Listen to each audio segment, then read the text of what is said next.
Hi, today we are going to continue the function. In this video, we will discuss about recursive function. So let's start with the topic.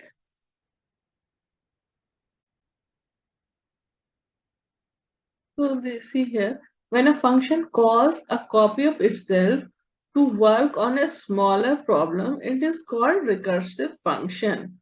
Or we can say it is recursive call, or recursion is applied here, means we call the same function itself but for the smaller task or the smaller problems again and again, then that is called recursion. Recursion involves several numbers of recursive calls. However, it is necessary to write a termination condition. Otherwise, this function will call itself again and again, and we are not writing any termination condition, then that will go on infinitely. So it is necessary to write a termination condition. Okay, if we are not writing any termination condition, that means that function is like infinite call. So that is not a good. You have to write the termination condition so that you have to come out of that calling function again and again. So it is shorter than iterative code. We can use iteration also, the loops, for loop. Okay, but this code is shorter than the iterative code, but it is little bit difficult to understand.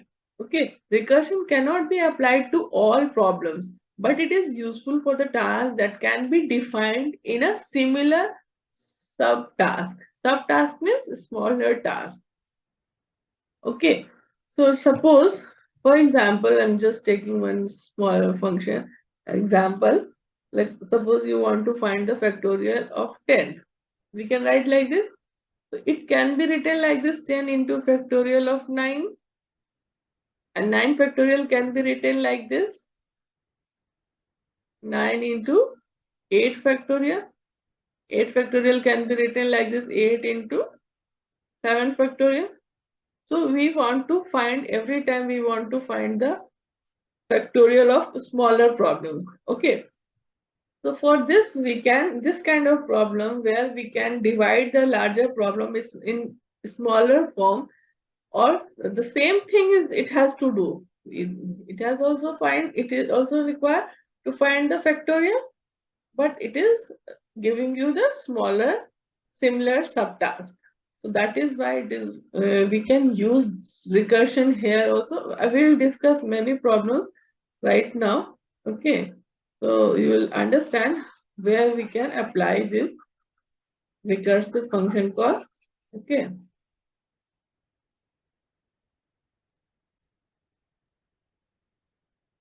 so it is shorter than iterative code but difficult to understand.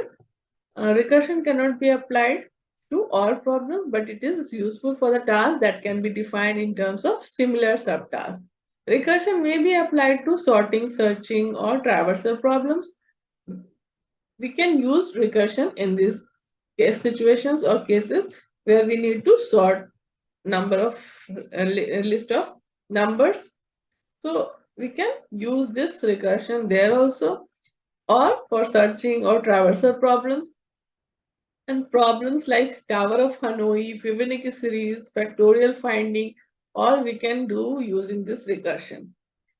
Main idea is you have to think that if we can break the larger problem into similar sub problems, then in that situation we can use recursion, but you need to remember that you have to write a termination condition so as to come out of that function or repeated function call.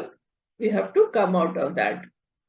Okay, now let's see, write a program to find the factorial of a number using recursion. Now see this problem, write a program to find factorial of a number using recursion. So now we know that how to find the factorial. Factorial is, we have just discussed this thing also, that suppose we want to find the factorial of 10. 10 factorial means it is equal to 10 into 9 factorial, and 9 factorial is 9 into 8 factorial. So that means we can break this larger problem into smaller similar sub problems. So we can use recursion here. So what we have to do, first we have included header file, then we are writing the prototype of the function. So since we want to return the value of factorial, so its return type we have written integer, and return function name is fact, and we have to pass the number for which we want to find the factorial. So it will take one argument, and that is of integer data type, and semicolon means we are writing the function prototype or function declaration. Okay, now we'll see um, how we will define it, and then we will call it in the main program. So here it is main program, and after that we are writing this function definition below this main program. So in the main function, what we have to do, you have to ask from the user, like suppose we will write int n, for which we want to find the factorial nf for result, or you can write factorial, any variable name for which where you want to store the result. Then we have to ask from the user, enter the number for which factorial we want to find. You can write the complete sentence, enter the number for which you want to find the factorial.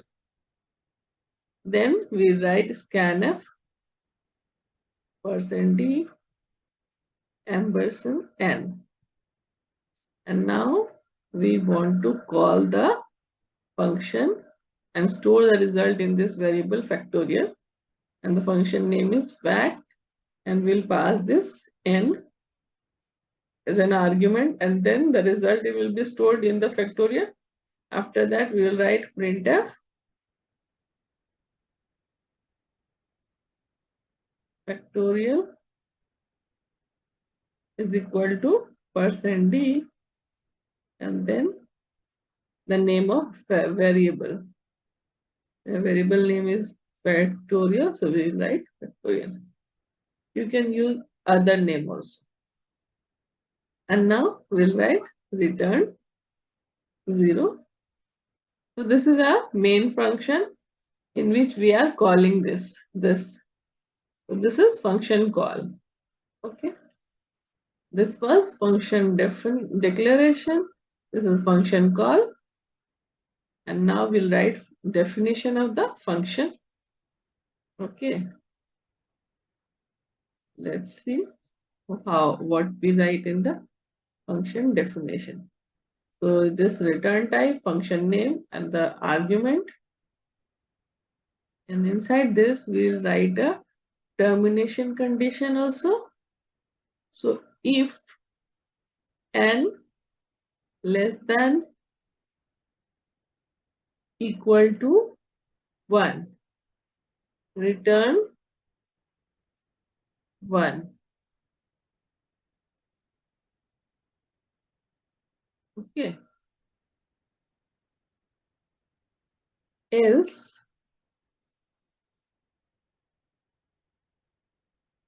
should return n into factorial of n minus 1.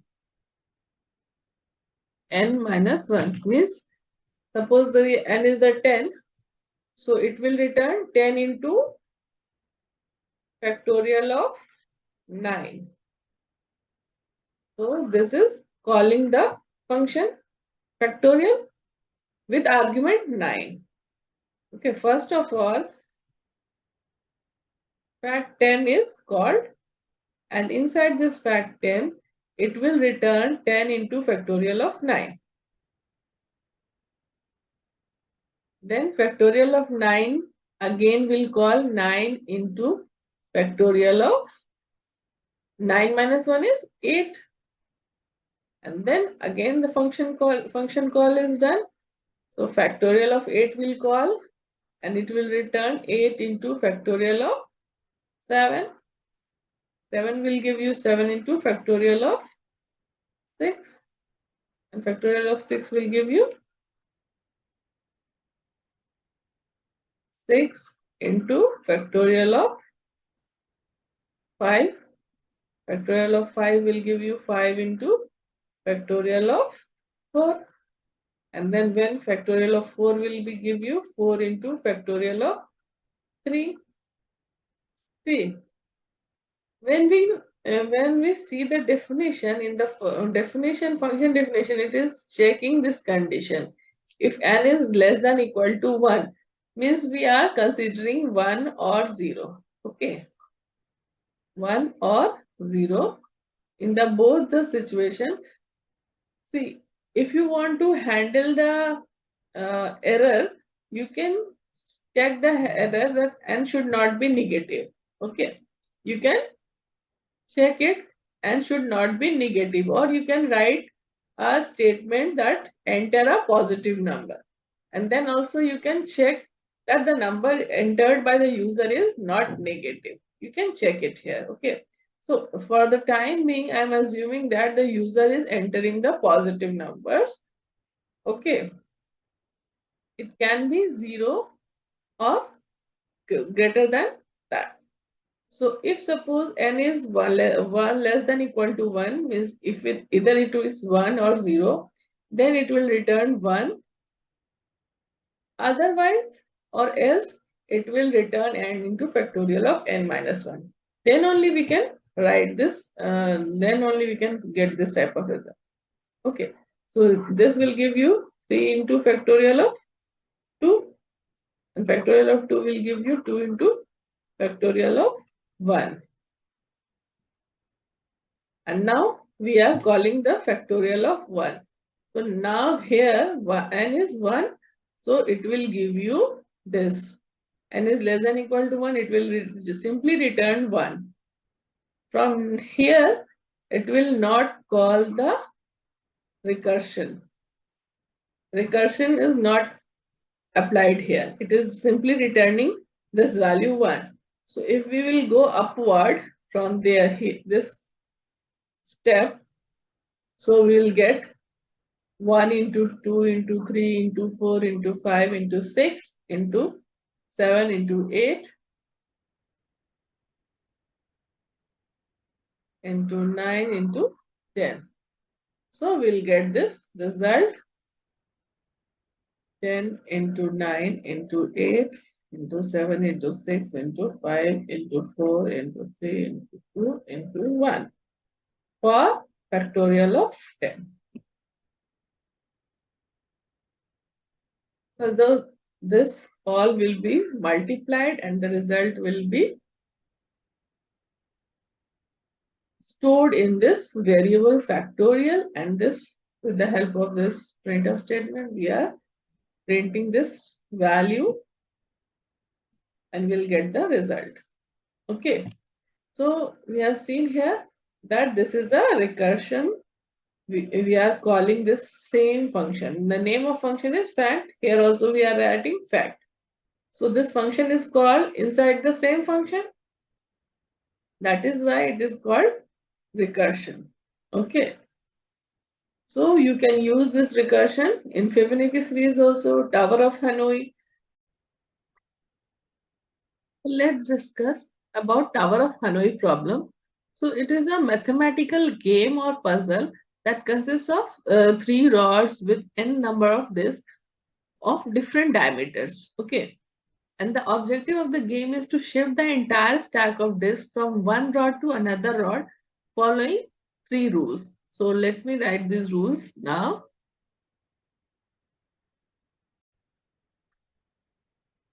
So see, this is a Tower of Hanoi is a mathematical game or puzzle that consists of 3 rods with n number of discs of different diameters. Okay. So different diameters means they are of different sizes, and the objective of the game is to shift the entire stack of discs from one rod to another rod following these rules. So these are 3 rules.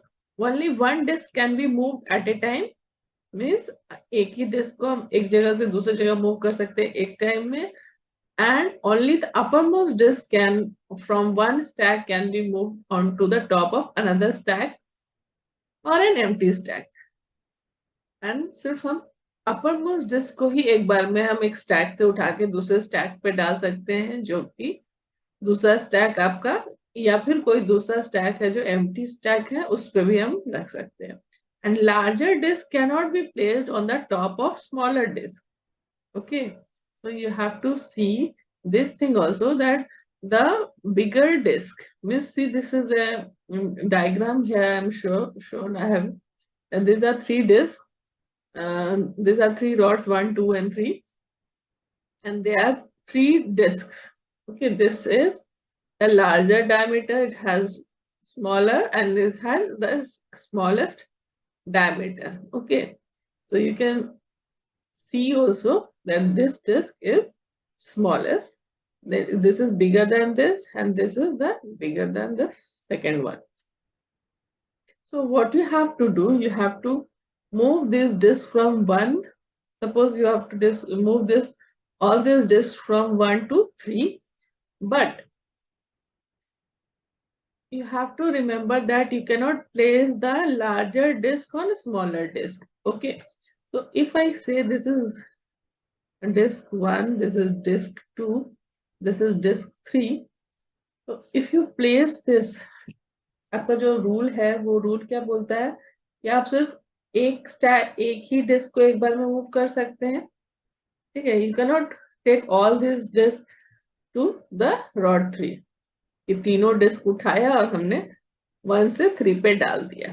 अब एक बार में एक ही को उठा सकते हैं, और मान लीजिए आपने 1 को उठा के इस पे डाला या इस पे डाला, तो 2 को आप उसके ऊपर नहीं डाल सकते. यानी कि अगर आपने 1 यहाँ डाला और 2 आप इसके ऊपर नहीं डाल सकते हैं, 3 आप इसके ऊपर फिर नहीं डाल सकते हैं. ठीक है, तो ये आपको ध्यान रखना है कि you can not place the larger disc on smaller disc. और जो आपका ये है कि आप एक ऊपर वाले डिस्क को ही आप उठा सकते हैं, बीच से कोई डिस्क नहीं उठा सकते कि आपने पहले थर्ड वाला डिस्क उठाया और यहाँ डाल दिया. तो आपको ऐसा कुछ सोचना होगा जिससे कि आप 1 बाय 1 एक डिस्क से एक रॉड से दूसरे रॉड, इन तीनों का यूज करते हुए आप इन सारे डिस्क को आपको यहाँ पे सजाना है. तो what you can think, so let's discuss about this problem and how we can do this. So suppose in the first step you can start with, take this disk 1 and place it on disk 3, rod 3. Okay, so if you place this disk 1 on rod number 3, this is 1, 2, and 3. This is the larger, this smaller than this, and you have taken suppose this disk 1 from rod 1 to rod 3. Okay, now in the next step you can take this one, second one, and place it on the second rod.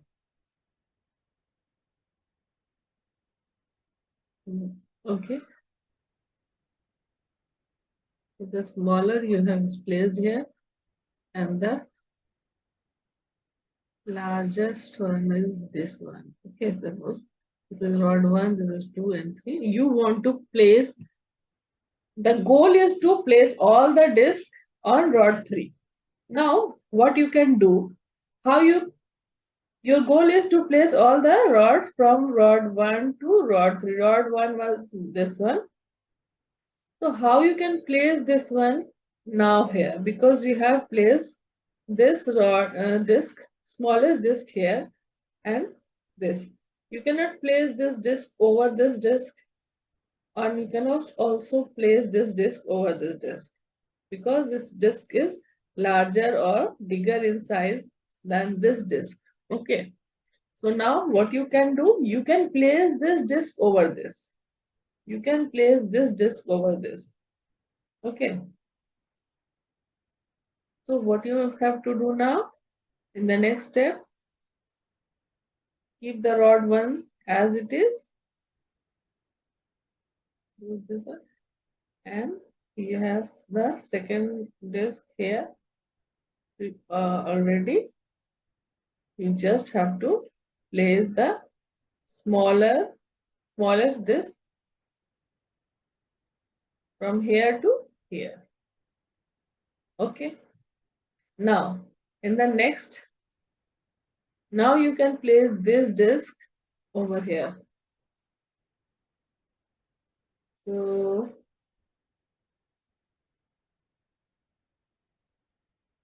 this was rod 1, this was rod 2, this is rod 3.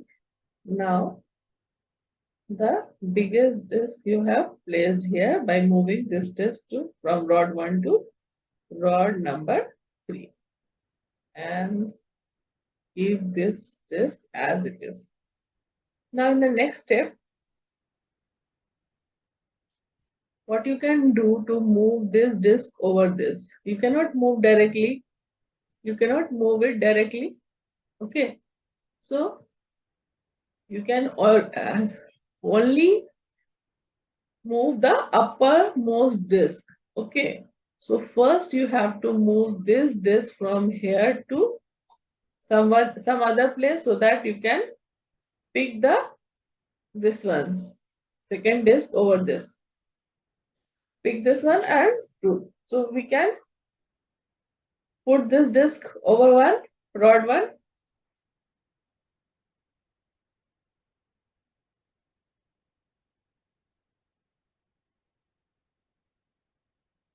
So the smallest disk we can put on rod 1.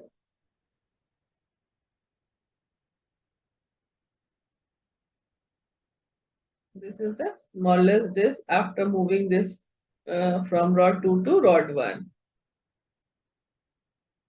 Now this is the topmost disk over here. So now we can move this to rod number 3. This is 1, this is 2, and this is 3. So rod 3 was already having the largest disk at the bottom. After moving this disk from 2 to 3, the second disk also got placed on the rod number 3, and this disk is on rod number 1. Now this disk can be easily moved from this place to this place because this is the smallest and we can place it over this disk. And this was our goal, or this was our objective.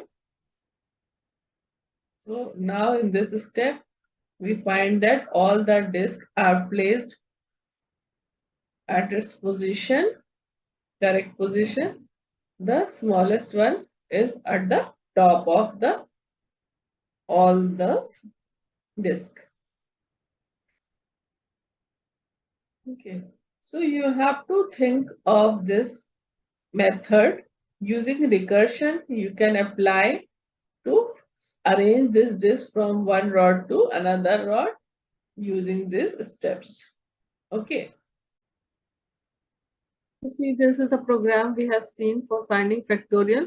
So first we are writing the header file, then we are declaring this function, and then we are writing the main program in which we are declaring these variables as integer, and then we are taking input n from the user, and then we are calling this function fact of n and storing the result in a factorial variable. Then we are showing the result. Okay. So now we see in this main program, in this function, factorial function, what we have done, we have checked if n is less than or equal to 1, then return 1, and else return n into factorial of n minus 1. So this is here, it is showing that we are calling the same function, this fact, and here it is also fact, but this it is calling n, and here it is calling n minus 1. So you can see that we are using recursion here to find the factorial. So let's run this program first, compile, and then run this program. Suppose your n is 5. So see, the factorial of 5 is 120. You can check for another number also. Now see the another program, Tower of Hanoi, we have discussed. So n is the number of disk and the from rod. Suppose the rod 1 is A and this auxiliary, this 2 rod and then auxiliary rod. Okay, so this one is from rod 1 to rod 3 and we are passing the auxiliary rod. So this one is A, C and B. Just wait. This is the Tower of Hanoi problem. So first we are defining this Tower of Hanoi problem. So the name of the function is Tower of Hanoi and it has four arguments. First one is the number of disks and the second is from rod and the third argument is to rod and the third one and the last argument is the auxiliary rod, means the rod we use to move from one place to the two rod, final rod we can say. So this one is the from rod, this is to rod and the third is auxiliary rod. And then we check if n equal to 1, print move disk 1 from rod to rod. And this is we are using %c format specifier for from rod and this one is for to rod. And then it will come out. Return, we are writing simply return, means it will come out of this function. And else, if it is not equal to 1, it will call this function 2 times. Okay. Tower of Hanoi n-1 from rod, auxiliary rod, to rod. Means here this time we are using this auxiliary rod as the to rod. Okay, in place of to rod we are using auxiliary rod and in place of auxiliary rod we are using to rod. तो इससे होगा क्या कि जो आपका from rod है ये क्या करेगा, मूव करेगा फ्रॉम रॉड, इस रॉड से ऑक्सिलरी रॉड पे, और ये यूज किसको करेगा, टू रॉड को. उसके बाद एक लाइन हम प्रिंट कर लेंगे कि we are moving this disc number this from rod to rod and here it is from rod to rod. Okay, now we are writing Tower of Hanoi n-1 and in this case we are passing from auxiliary rod to rod and we are using this from rod as an auxiliary rod, and using these two steps we can arrange all the disks from rod 1 to rod 3. And in the main program we are just passing this rods as A and auxiliary, this from rod as A, to rod as C and the auxiliary rod as B, and the number of disk is n. So we just, here we have asked from the user, you can define it here also that n is equal to 3 or 4 and then we can do it. Is better to ask from the user, always better. So now compile this and this, run it. Number of disks, suppose your disk is 3. So see, all the steps are written here. That it is moving disk 1 from rod A to rod C, then disk 2, the second disk, the bigger disk, the smallest disk was disk 1, then disk 2 is bigger than disk 1.